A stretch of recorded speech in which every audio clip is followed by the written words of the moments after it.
Good morning again. Good morning, everyone. My name is Aseem Sood. I'm from Impact Research and Measurement in India. I'm also a board director on the International AMEC board. Today's session is a special one. We were introduced to these two people by a good friend, Carlos, from buho. Carlos is also a member, a board director on the International Board of AMEC.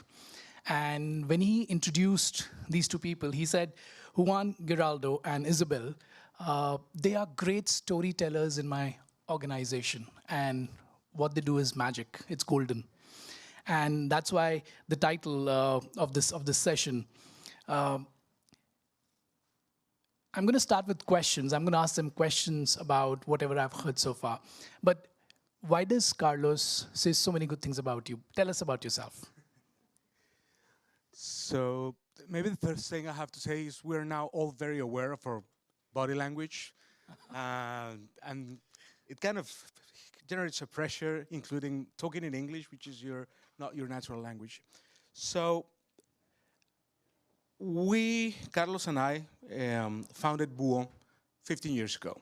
So we started doing measurement in a land where data is not kind of the priority. It has become with time. And we have the commitment coming from the land of Gabriel Garcia Marquez of being great storytellers. We are absolutely better than that in Spanish than in English. And now we have had this kind of path with time. One of the very recurrent findings we had is that our clients were very bad telling stories to their clients. So it was a very regular findings. You're not telling a story, so you're just not getting across your audience. And at some point we said, okay, we have the skill. You know how to tell stories, so we create kind of an area of doing storytelling to our clients. But what happened with time is that this area almost became a different company. So we had buho, we're doing media analytics, we're doing media intelligence, and then we had kind of these 2 or 3 people that were great at telling stories, doing strategy and creating stories. But then we ran into a bigger problem. As the company grew, how many of you have data analytics or media intelligence companies here or work in one? So I guess this conference, this really experience sharing is mostly for you. As we grew, Carlos and I were not facing the client anymore. We had analysts facing the clients. And they were swamped in dashboards. And they just stood there and talked about colors and movements of data and data points. And at some point, we had this client we were really proud of in Miami. It was like huge bank, 98. We were measuring 98 different competitors all through Latin America. Piles of PowerPoints. We didn't have Power BI at the time, so piles of PowerPoints every quarter. And after 3 years, we were very, very lucky. After 3 years, the client said, you know what? We love you. The NPS, 10. We would recommend you, but we're not going on. Like, why not? We have not made a single decision with that data. So we had to stop and say, okay, what's the problem with this? And we were not telling stories with our data. And we had to connect the dots within our own organization. We had the capability, we had the skills, really, to create stories, but we were not able to transmit that skills to our other analysts. I don't know if you want to comment on that.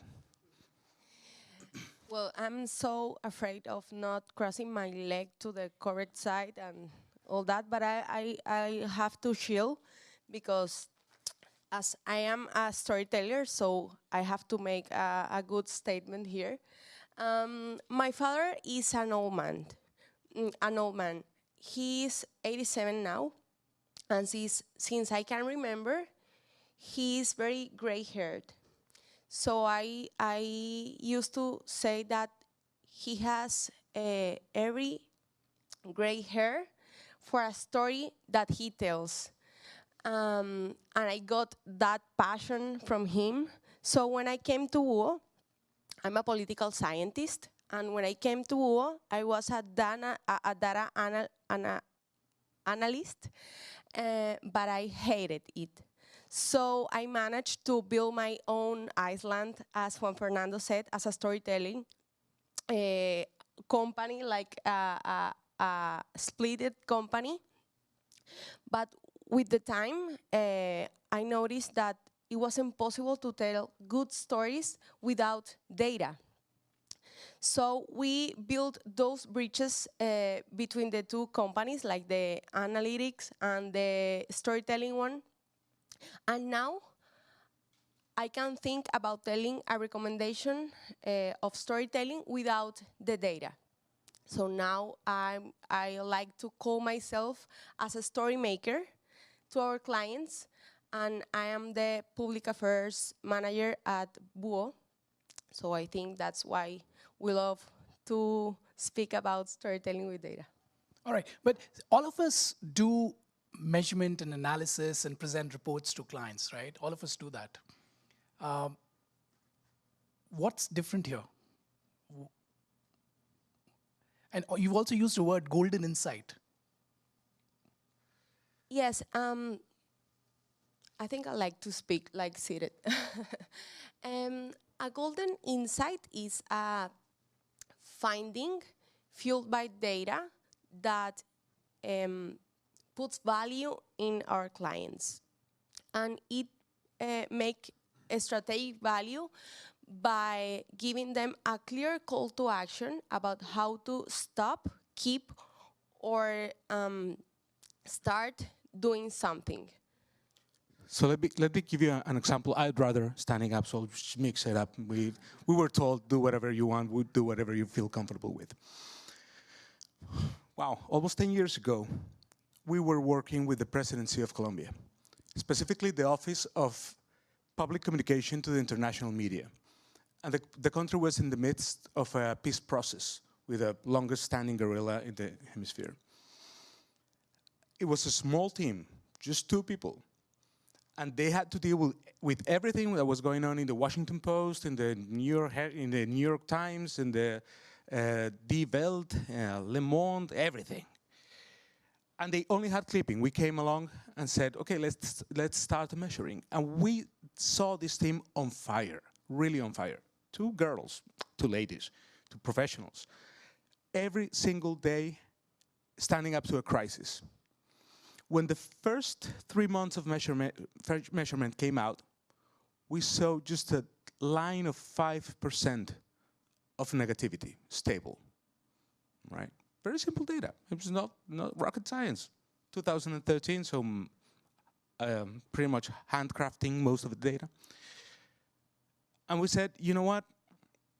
There was a concept at the time called the enemies of peace, right? I mean, you have to create a larger narrative if you want to make peace process. Spoilers is the technical term of people who really don't agree with what's going on. And they have a ceiling. That's our hypothesis. They have a ceiling of 5%. Stop reacting to negative stories in the international media. Just quit it. They're going to keep coming. And we bet it's not going to move from there. And these 2 people, which was all they had to make international media see what was going on in Colombia, they were really, really resistant to do this thing. It's like, we just got an op-ed in the New York Times, just let it go. They have a ceiling of 5%, and that's a story. That's not a dashboard.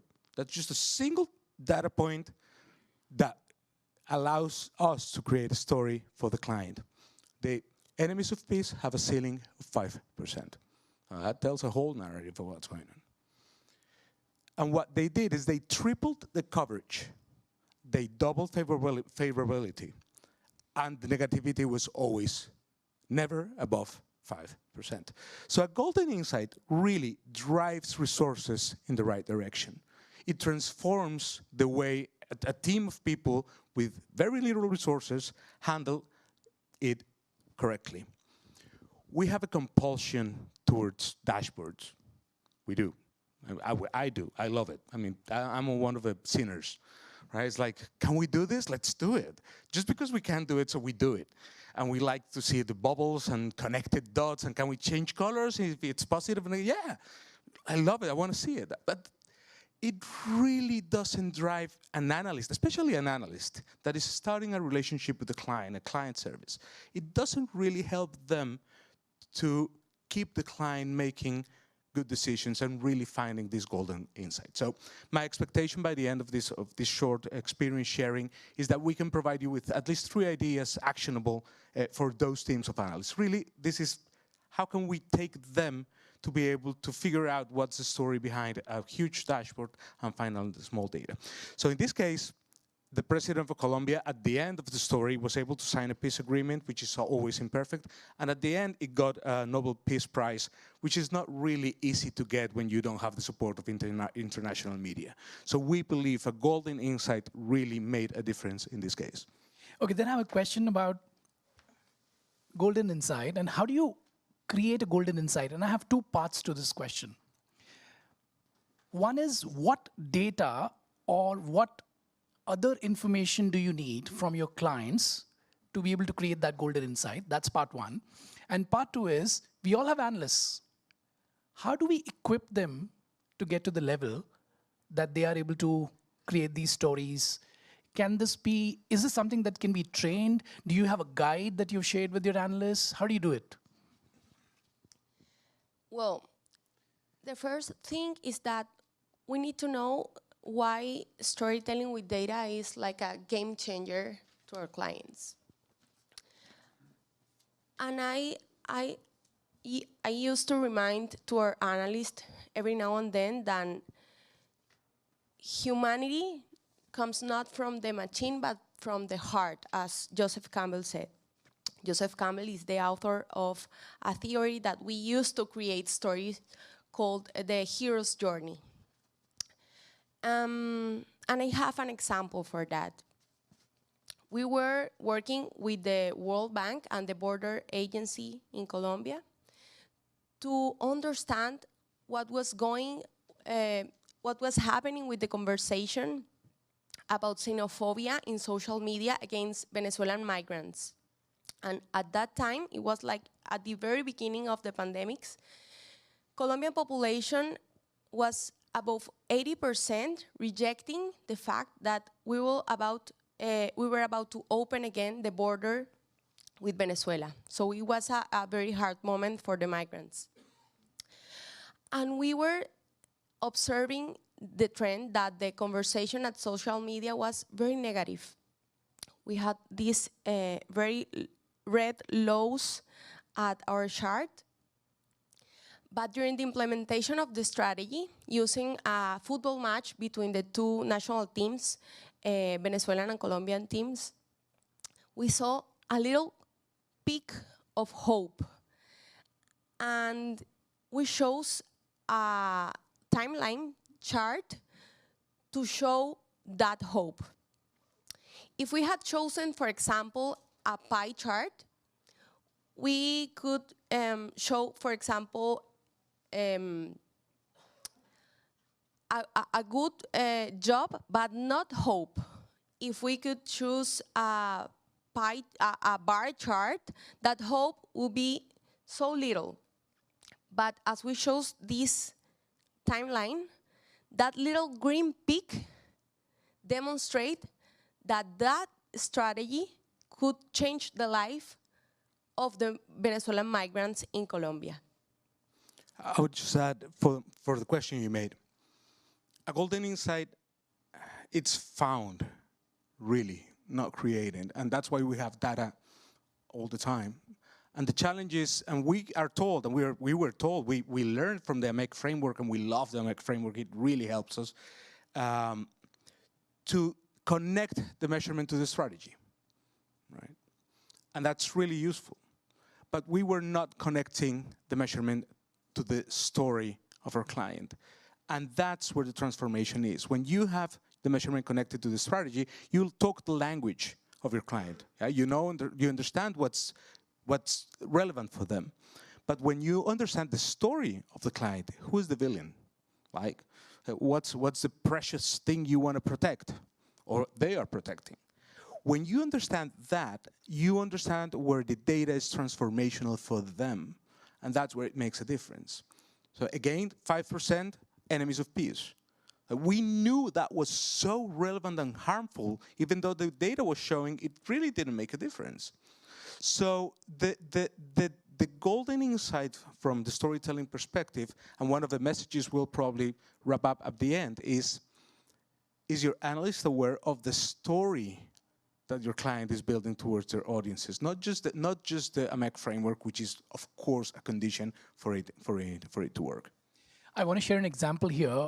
I used to work at McKinsey & Company earlier, and at McKinsey & Company, every consultant in the firm is asked to go through a small training program. There's a book called Say It with Charts. I don't know if you've seen that book. If you've not, you must.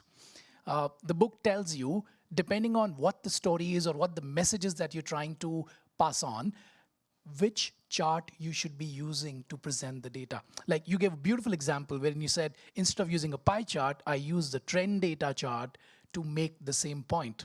And if you've not seen that book, you should. But this brings me to the same question again, but in a different way, that you are experienced. You've done this for years.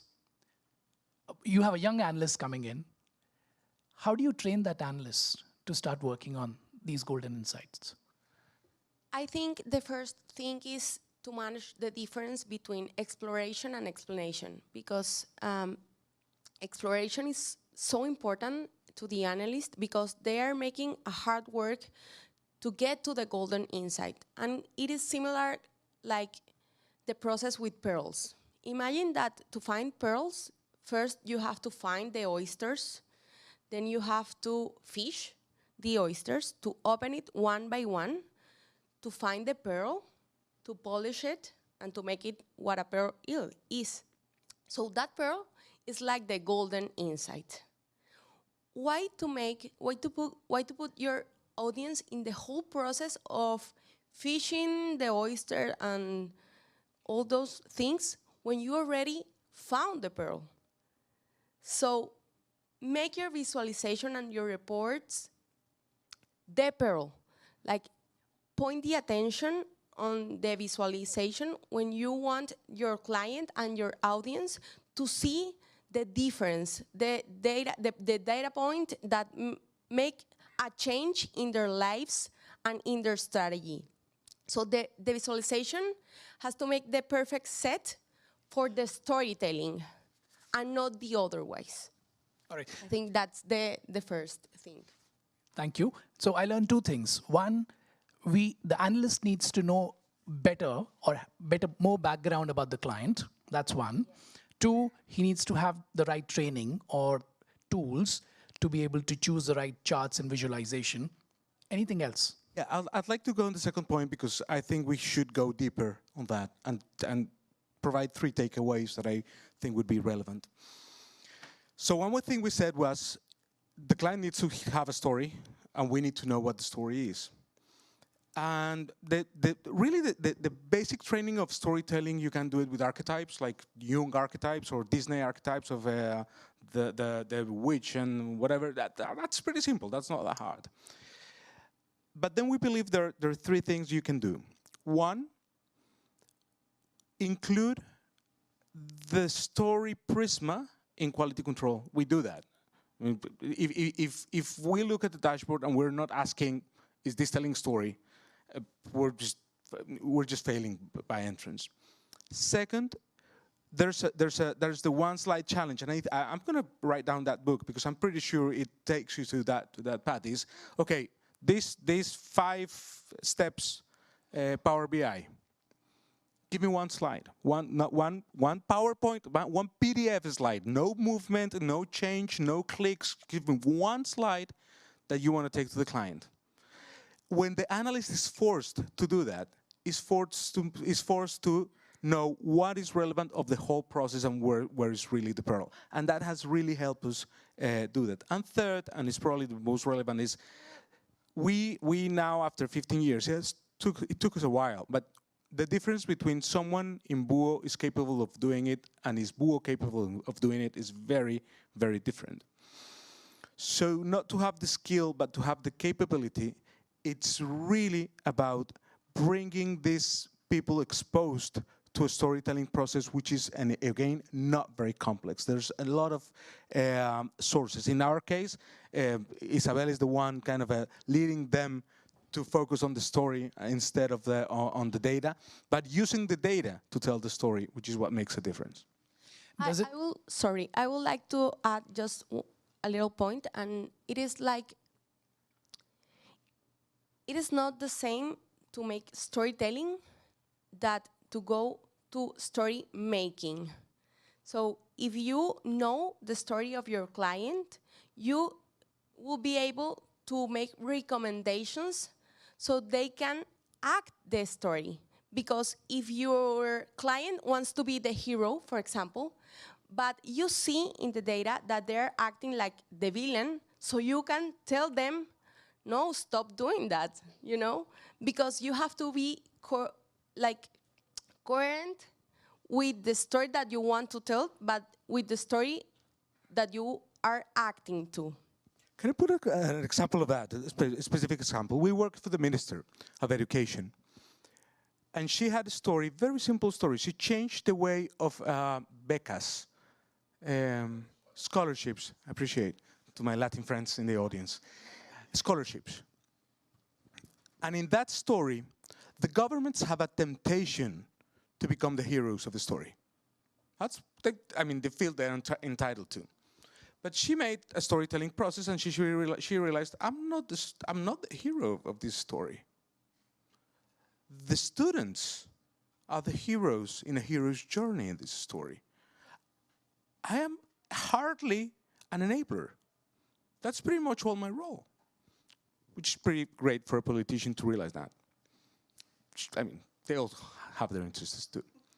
The villain was very simple. There was a whole ideological movement against that concept of scholarship providing by the state. So it's pretty simple to see. These guys don't want the people and the borders with no opportunities that have shown talent to transform their lives. So of course, when you understand that, and you show a report to the Minister of Education and say, you are the most quoted source, you immediately know that you're doing the wrong job. So where are the students, right?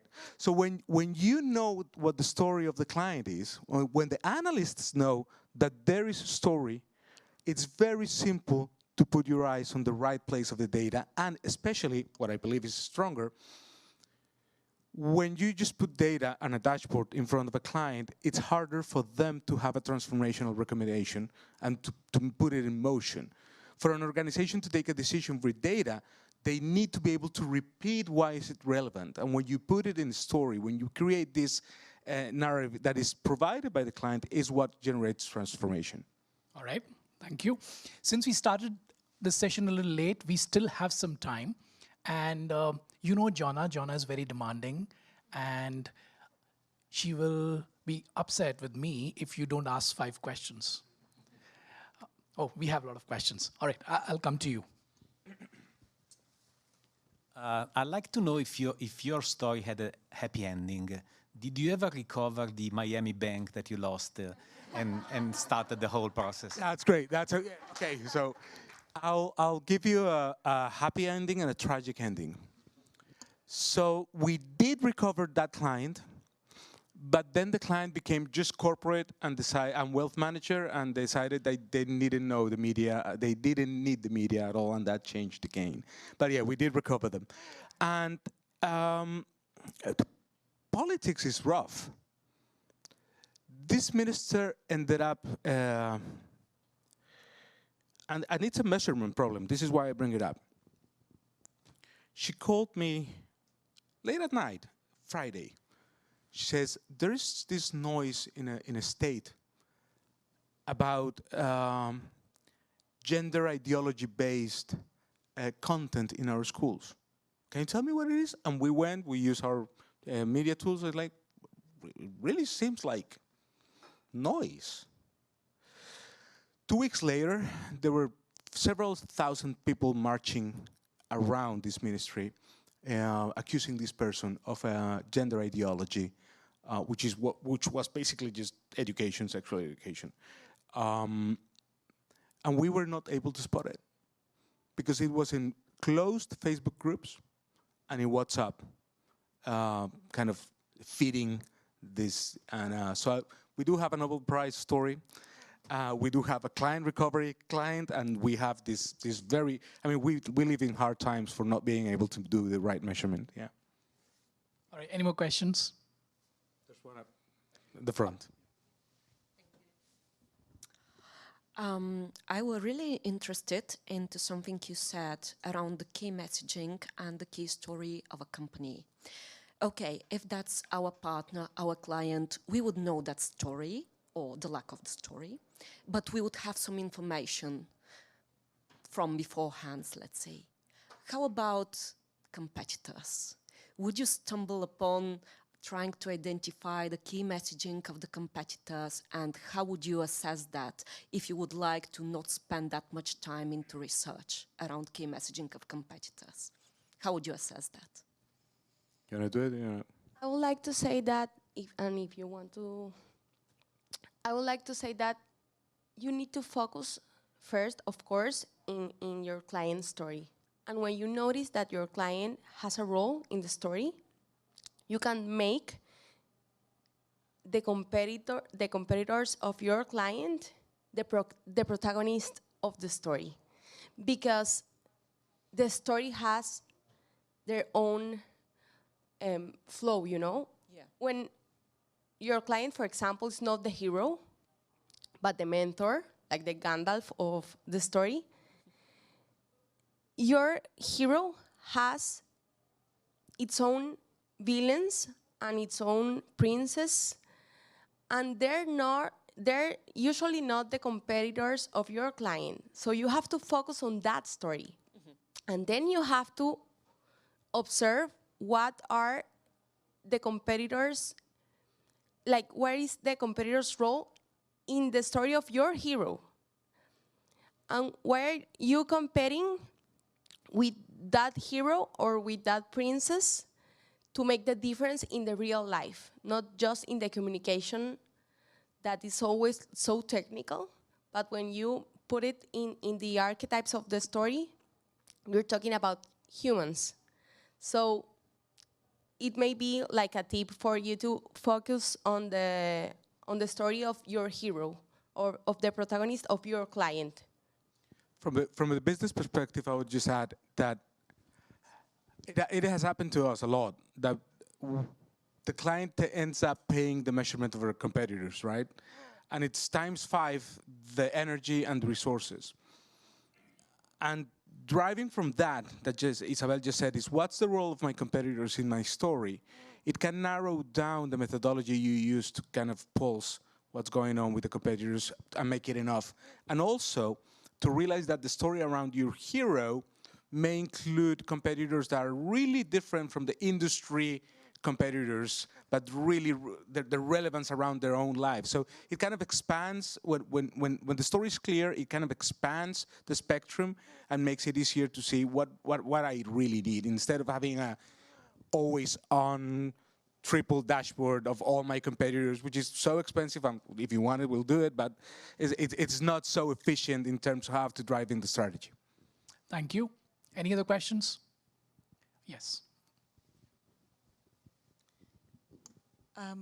When you do recruitment, how do you make sure when you're recruiting good data analysts, that you also get people who have an affinity for storytelling? The right person to answer that question to you is to your left, and it's Paula right there. But that's a tough question. First, we are really culture oriented in our recruiting. It's really repelling is probably a good word.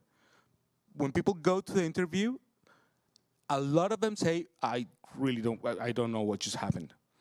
So we do have a system that expels people away when they're not fit to the culture. Secondly, we do have the advantage of living in a world of stories, right? We do have that in our kind of the day-to-day basis. And then probably what happens is, if you look at our data analysts, most of them have a social science background, rather than just a hard math background. And there's always a silver lining that allows us to build from that background. And I think those are the 3 points. But again, probably Paula in the break will give you better insight on how we do it. Okay, excellent. Thank you. And I think that's the difference when you have separate skills, or you build like a capability, like an organizational capability. In buho, it's very important for everyone to be a storyteller. That's something that we praise about in every single aspect of our daily work. Like, for instance, in your feedback review, or, I mean, it's so important in our culture that, for instance, on the interviews for someone trying to belong to our team, we ask for stories. We ask for experiences. We ask for, what do you think about this process, this process, and what's the story that you care about? So I think that's the difference of I mean, building the data analysis skill and then a separate set of skills for the people that do the analysis and for the people that do the stories. But when you build that capability within your organization, it's so praised and it's so important that it's built on every single process, like recruitment, like everything that we post online on our social media, on LinkedIn or whatever. So it's like the whole organization asking you to be good at it, because you need to do so for being part of our culture.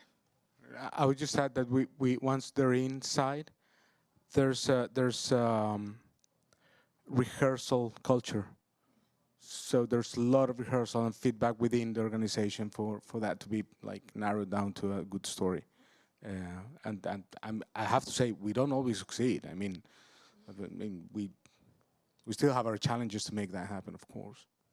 Excellent, thank you. And since we're all measurement experts and love our metrics, so I want to ask you, with the change that you made to storytelling, how much of an impact has it created on your business in terms of growth, in terms of new clients that you got?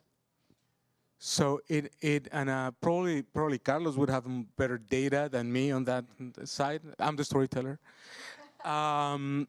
But yeah, it's made a difference in adherence of clients, like fidelity.